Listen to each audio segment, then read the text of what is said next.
AP today news. Srungavarapukota నియోజకవర్గం లోకేష్ శంకరరావు సభకు భారీగా తరలి రావాలని పిలుపునిచ్చిన నియోజకవర్గ ఇన్ఛార్జ్ అండ్ మాజీ ఎమ్మెల్యే కోల లలిత కుమారి. ఎస్కోట మండల కేంద్రంలో శృంగవరపుకోట నియోజకవర్గ తేదేపా ఇన్ఛార్జ్ కోల లలిత కుమారి, మండల పార్టీ అధ్యక్షులు జేఎస్ నాయుడు, మాజీ ఎంపీపీ రెడ్డి వెంకన్న, పట్టణ పార్టీ అధ్యక్షులు మల్లేశ్వరరావు, మాజీ వైఎస్ ఎంపీపీ నానగిరి రమణాజీ మరియు తెలుగుదేశం పార్టీ ముఖ్య నాయకులతో కలిసి తెలుగుదేశం పార్టీ జాతీయ ప్రధాన కార్యదర్శి నారా లోకేష్ సోంపూర్ జంక్షన్ లేఅవుట్ లో జరగబోయే శంకరరావు సభను విజయవంతం చేయడానికి సమావేశం నిర్వహించారు. ఈ సందర్భంగా మాజీ ఎమ్మెల్యే కోల లలిత కుమారి మాట్లాడుతూ, గతంలో లోకేష్ బాబు చేసిన యువగలం పాదయాత్రతో వైసీపీ అరాచక ప్రభుత్వం పతనం ప్రారంభమైందని అన్నారు. శృంగవరపుకోట నియోజకవర్గానికి తెలుగుదేశం పార్టీ పూర్వ వైభవాన్ని తేవడానికి, యువతకు బంగారు భవిష్యత్తు కోసం చంద్రబాబు ప్రకటించిన సూపర్ 6 పథకాలతో దూసుకుపోతున్న లోకేష్ శంకరరావు సభను నియోజకవర్గంలోని తెలుగుదేశం మరియు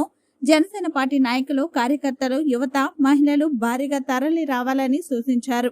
ఈ కార్యక్రమంలో ఎస్కోట మండల పార్టీ అధ్యక్షులు జేఎస్ నాయుడు, మాజీ ఎంపీపీ రెడ్డి వెంకన్న, మాజీ vice MPP Nanigiri Ramanaji, cluster Kapuganti Vasu, ZPTC అభ్యర్థి బీసెట్టి అరుణ, మాజీ hospital committee chairman Kanisetti Eswara Rao, మాజీ ఎంపీటీసీలు, మాజీ సర్పంచులు, క్లస్టర్ యూనిట్ బూత్ ఇన్ఛార్జీలు, ఎస్కోట మండలం తెలుగుదేశం పార్టీ నాయకులు, కార్యకర్తలు మరియు తదితరులు పాల్గొన్నారు. మరి చంద్రబాబు గారి కోసం ఢిల్లీ వెళ్ళి ఆనాడు తప్పుడు కేసుపై పెద్దలను కలవడం,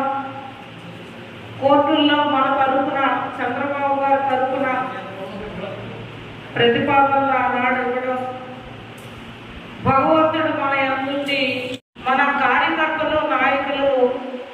మీరు నియోజకవర్గాలు వస్తే బాగుంటుంది అని చెప్పి అడుగుతున్నారు. బాబు మా ప్రాంతాలు రాలేదు కనుక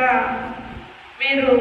మా కార్యక్రమానికి గంటైనా సమయం కేటాయించండి అని శిరీష గారు అడిగితే వెంటనే మన లోకేష్ బాబు గారు స్పందించి ఉత్తరాంధ్ర జిల్లాల్లో అన్ని నియోజకవర్గాలు గంటేసి నేను కార్యకర్తల కోసం కేటాయిస్తాను అని ఆయన మాట ఇచ్చిన దిశగా ఇవాళ ఆయన మన అందరిలో ఒక చైతన్యాన్ని, ఉత్సాహాన్ని తీసుకురావడం కోసం మొన్నటి నుంచి శ్రీకాకుళం జిల్లాలో శంకరరావు కార్యక్రమాన్ని ప్రారంభిస్తూ మన నియోజకవర్గం, మన జిల్లాకి మనకు ముఖ్యంగా 17వ తారీఖు ఉదయం 9 గంటల ప్రాంతానికే మనం సభా ప్రాంగణం దగ్గరికి పెద్ద ఎత్తున మన నియోజకవర్గం నుంచి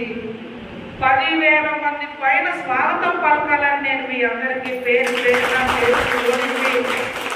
ఎందుచేతంటే మనకి మీ అందరి సహకారంతో చంద్రబాబు గారి సభను విజయవంతం చేసుకున్నాం. అంతకు ముందు అధికారంలో ఉండేటప్పుడు చంద్రబాబు గారు సీఎంగా వచ్చేటప్పుడు 2 కార్యక్రమాలు మన ఎస్కోట్లో వారు సీఎంగా వచ్చినప్పుడు చేసాం. అలాగే